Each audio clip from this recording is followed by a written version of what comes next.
आज महात्मा ज्योतिबा फुलेंची 198वी जयंती आणि त्या जयंतीनिमित्त त्यांना अभिवादन करण्याकरता आवर्जून या ठिकाणी मी उपस्थित राहिलेलो आहे. एकंदरीत पण बारकाईने जर पाहिलं तर छत्रपती शिवाजी महाराजांचे जे विचार होते, सर्वधर्म समभावाचे, समतेचा, त्यांच्या पश्चात ते विचार लोकांपर्यंत पोचवण्याचं काम अनेक समाज सुधारक ज्याला म्हणतो आपण, रिफॉर्मर म्हणतो, या लोकांनी केलं. त्यापैकी महात्मा ज्योतिबा फुले होते. अत्यंत एक चांगले उद्योजक तर होतेच, इकॉनॉमिस्ट होते, एक विजनरी होते आणि आयुष्यभर कष्ट करून जी संपत्ती जी गोळा केली ती सर्व समाज सुधारण्याच्या कामाकरता त्यांनी ते संपूर्ण खर्च केली, त्याचा उपयोग केला.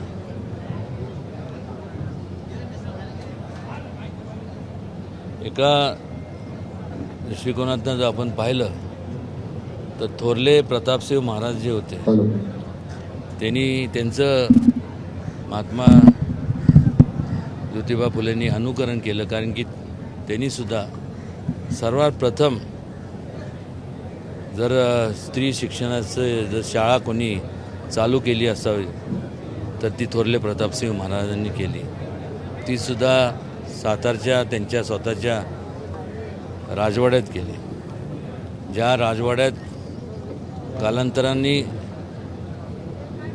ज्यांनी संपूर्ण या देशाचं संविधान लिहिलं, ज्यांची जयंती आपण साजरी करणार आहोत 135वी, डॉक्टर बाबासाहेब आंबेडकर, त्यांचं प्राथमिक शिक्षणसुद्धा त्याच राजवाड्यात, सातारच्या राजवाड्यात झालं. आणि हे करत असताना या लोकांचं जे स्मारक आहे, जे काय हे संपूर्ण जे युगोपुरुष होऊन गेले, या सर्वांचं स्मारक हे जतन करणं आपल्या सगळ्यांचं कर्तव्य ह्याच्याकरता आहे. कारण की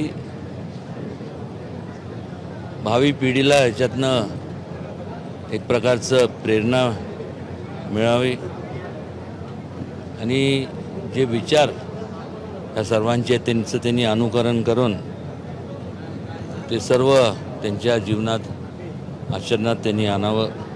याकरता आपण ज्यावेळेस त्यांच्या जयंत्या असतात, अशा मोठ्या युगपुरुषांच्या त्यांच्या पुण्यतिथी असतात, म्हणूनच आपण त्यांना नतमस्तक होतो. उद्या रायगडावर छत्रपती शिवाजी महाराजांची 345वी पुण्यतिथी. या छत्रपती शिवाजी महाराजांनी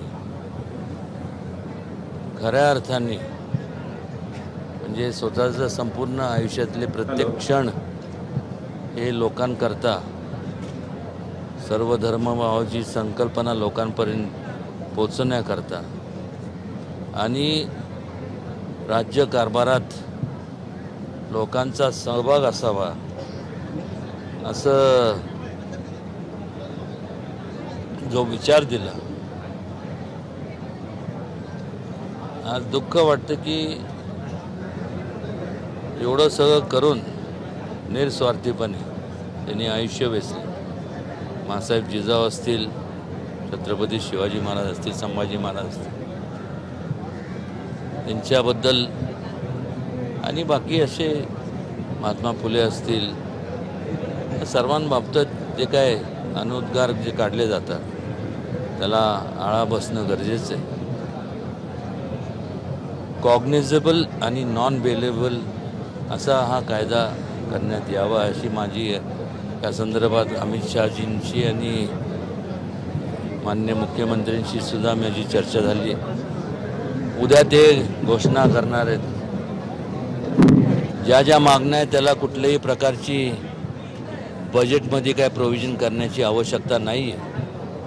एक म्हणजे कायदा, दुसरं म्हणजे छत्रपती शिवाजी महाराजांचं आदर्श घेऊन मग थोरले प्रतापसिंह महाराज असतील, शाहू महाराज, राजर्षी शाहू महाराज असतील, महात्मा फुले असतील, त्याचबरोबर बाबासाहेब आंबेडकर असतील, या सर्वांनी त्यांचे विचार नेण्याचं काम जे पुढे केलं. आज यांचे ग्रंथ प्रकाशित होणं गरजेचं होतं, झाले. पण अजून देखील छत्रपती शिवाजी महाराज यांचा शासन मान्य आणि शासनाच्या माध्यमातून ग्रंथ प्रकाशित झाला नाही. त्याचबरोबर सिनेमॅटिक जी लिबर्टी असते, कोणी एखादं स्वतःची कल्पनेतनं एखादी कादंबरी लिहितो आणि त्याचं मग त्याच्यावरती एक पिक्चर बनवतो, तर सिनेमॅटिक लिबर्टीला आळा त्याच्यावरती नियंत्रण असण्याकरता एक सेन्सर बोर्ड ज्याच्यात इतिहासकार पाहिजेत हे असावं, जेणेकरून जातीमध्ये किंवा कुणामध्ये तेढ निर्माण होऊ नये. त्याचबरोबर रामायणा सर्किट जे आहे, बुद्ध सर्किट, त्याचप्रमाणे स्वराज्य सर्किटसुद्धा या ठिकाणी व्हावं अशी माझीच नाही तर प्रत्येकांची, म्हणजे अनेक जे काय छत्रपती शिवाजी महाराजांवरती संभाजी महाराजांवरती प्रेम करणारे जे लोक आहेत, असे अनेक लोकांची ती कल्पना आहे. त्याचबरोबर एक national monument, national memorial Chhatrapati Shivaji महाराजांचं दिल्लीत व्हावं आणि मुंबईत देखील या अरबी समुद्रात आदरणीय मोदीजींच्या हस्ते आणि आम्ही सुद्धा त्यावेळेस उपस्थित होतो. या अरबी समुद्रात ते स्मारक व्हावं किंवा त्याचं भूमिपूजन झालं. कदाचित काय एन्व्हायरमेंटचे हे असेल किंवा इकॉलॉजी असेल, त्याच्यामुळे तिथं जरी करता येत नसेल तर गव्हर्नर हाऊसची जी जागा आहे ती जवळपास 48 एकर आहे. किती? 48. आणि त्या जागेत व्हावं. एखाद्या राज्यपालाला जायला जागा लागली तरी किती? 48 एकर म्हणजे काय थोडी जागा नाही. आणि अरबी समुद्राला लागूनच त्या ठिकाणी व्हावं. ह्याची सुद्धा संदर्भात मी दोघांशी, अमित शहाजींशी आणि देवेंद्रजींशी बोललो. त्याची सुद्धा त्यांनी घोषणा करावी. त्याचबरोबर शाहू महाराजांचं जे होतगिरी जिल्हा दावणगिरीला जी काय समाधी आहे, आर्किओलॉजिकल डिपार्टमेंटच्या तिथं त्यांचं संपूर्ण नियंत्रण आहे. हे जरी असलं तर राजमुद्रा आणि त्याचबरोबर गनिमी कावा, ज्याला आपण गुरिल्ला टॅक्टिक्स म्हणतो, ही कल्पना शहाजी महाराजांनी त्यावेळेस त्यांची कल्पना होती. त्यांनी शिवाजी महाराजांना प्रोत्साहन दिलं किंवा उत्तेजित केलं की तुम्ही पुढं जावा. तो काळ खडतळ काळ होता आणि त्या ठिकाणी सुद्धा महाराष्ट्र शासनाने तिथं त्यांची समाधी व्यवस्थेसाठी चांगल्या प्रकारे निधी उपलब्ध करून द्यावा. ही जबाबदारी आपल्या सगळ्यांची आहे. कारण हे छत्रपती शिवाजी महाराज त्यांचं जे राज्य होतं ते इतर राज्य त्या राजाच्या नावाने ओळखलं जात होतं. पण शिवाजी महाराजांचं राज्य हे रयतेचं राज्य म्हणून त्यांच्या राज्याची ओळख होती. संपूर्ण रयतेसाठी संपूर्ण त्यांचा खजिना असेल त्यांचा म्हणण्यापेक्षा लोकांचाच होता. लोकांकरता त्यांनी म्हणजे थोडक्यात आज ज्या लोकशाहीत आपण वावरतो आहे त्या लोकशाहीचा ढाचाच मुळात छत्रपती शिवाजी महाराजांनी रचला. या सगळ्या मागण्या उद्या तर आम्ही तिथं ऑलरेडी केल्यात, आम्ही त्यांच्यासमोर मांडल्यात आणि ह्याला कुठल्याही पैशाची आवश्यकता नाही आहे. म्हणजे बजेट नाही आणि हे नाही ते काय कारण सांगायचं काय कोणी हे नाही आहे. कारण की जर खऱ्या अर्थाने ह्या सर्वांना जर शिवाजी महाराजांबद्दल संभाजी महाराजांबद्दल जर मनापासून वाटतं असं मला सुद्धा वाटतं, ते सगळं त्यांनी त्याची घोषणा त्यांनी उद्या करावी. हेच मागण्या की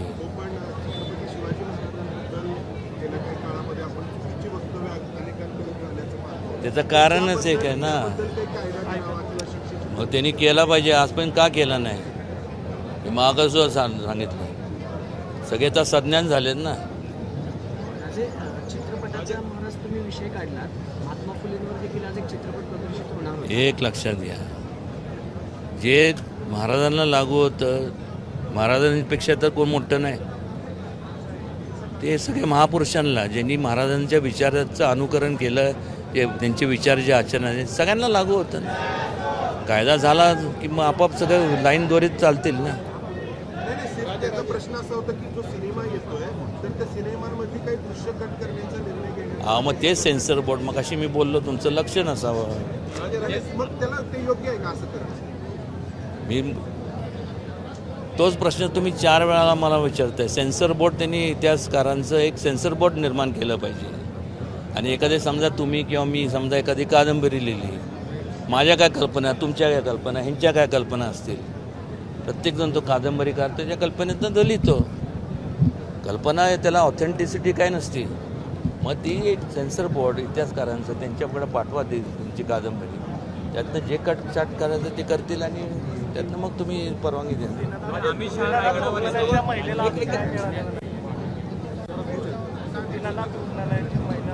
एक लक्षात घ्या की चॅरिटेबल म्हणजे काय, ही शासना सर्व्हिस जागा, संपूर्ण शासनाची जागा आहे बरोबर. मला माझ्या अंदाजे किमान 50पेक्षा जास्त चॅरिटेबल हॉस्पिटल असतील मोठमोठे. ते मी छोटे तर सोडून द्या, मोठे चॅरिटी किती करतात. म्हणजे जे खऱ्या अर्थाने गरजू आहेत, चॅरिटी म्हणजे ह्यांना जागा फ्रीमध्ये फुकटात दिली जाते की त्यांच्या त्या जागेच्या माध्यमातून आपलं त्यांना जी दिलेली जागा आहे जी त्यांना एरवी पैसे देऊन विकत घेता आली नसती, ऐन मोक्यावरची जागा, तर त्यांनी जे गरजू लोक आहेत त्यांना फ्रीमध्ये त्यांचं मेडिकल ट्रीटमेंट करावी. असं कोणी करत नाही. याचं ऑडिट झालं पाहिजे आणि ज्यांनी केलं नाही त्यांच्यावर कडक कारवाई केली पाहिजे म्हणण्यापेक्षा मला वाटतं ते सरकारने परत ते हॉस्पिटल ताब्यात घ्यावं आणि चांगले जे NGOज आहे किंवा हे असं त्याला चाललं. अहो ते कोण, तुम्ही तुमची चूक मान्य कराल का? ते का मूर्ख आहे हो आम्ही केलं म्हणायला. आपल्याला माहीत आहे ना, दिसतंय ना. मग उद्या अमित शहा रायगडावर येत आहेत. रायगडावर शिवाजी महाराजांचा एक लक्षात घ्या, वाघ्या मला एक समजत नाही. रायगड म्हणलं की तुम्हाला वाघ्या म्हणजे कुत्राची प्रतिमा येते का शिवाजी महाराजांची प्रतिमा येते? मग ते सगळे पैसे मला सांगा, इंदोरचे होलकर असतील, बडोद्याचे गायकवाड असतील, त्यानंतर ग्वाल्हेरचे शिंद्या असतील, नागपूरचे भोसले असतील, ही सगळी छत्रपती शिवाजी महाराजांची ही सरदार होती, चिफ्टन्स होती. कालांतराने काय झालं, काय आता तो भाग वेगळा आहे पण वस्तुस्थिती नाकारता येत नाही ना. ब्रिटिशांबरोबर त्यांनी ब्रिटिशांना ज्यांचा अधिकार नसताना त्यांनी सांगितलं की तुम्ही त्यांच्यासाठी का काम करताय, तुम्ही स्वतः आम्ही तुम्हाला राजे म्हणून तुम्हाला मान्य देतं. ही ब्रिटिशर होते कोण, हा देश आपला आहे, त्यांनी त्यांना सांगितलं. आणि ते एवढं मग आधीन झाले की महाराजांच्याबद्दल प्रति प्रेम असताना देखील जे पैसे दिले ब्रिटिशांनी त्यांच्या विरोधात ॲक्शन घेऊ नये म्हणून त्यांच्या समाधीकरता देण्यात आले होते महाराजांच्या. त्यांनी हे केलं. कुठला वाघ आहे त्याचं, ते कुत्रं बघा, ते इथलं तरी लांब एवढं लांब कानाचं कुत्रं बघितलं का इंडियामध्ये कुठं? हे सगळे ब्रिटिशरचे कुत्री होते ना, आजी आली हीच कुत्री ब्रिटिशर सगळी. हा फेकून टाका, कशाला त्याचे कौतुक जास्त आहे. आता उद्या काय द्याचं दानकाने टाकून द्यायचं, एवढं काय किती विचार करायचं. राजे, तुम्ही सर्व राजकीय मंडळी अनेक प्रश्नावर भूमिका सातत्याने मांडत असतात.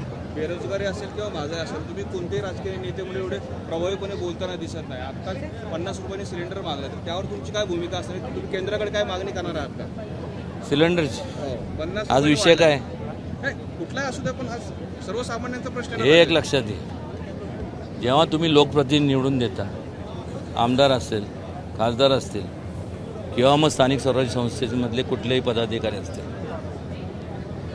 त्या लोकांचं कर्तव्य आहे की लोकांच्या ज्या गरजा आहेत किंवा लोकांच्या ज्या मागण्या आहेत त्याचं पूर्ण करणं त्यांचं कर्तव्य आहे. एबीपी माझा, उघडा डोळे बघा नीट.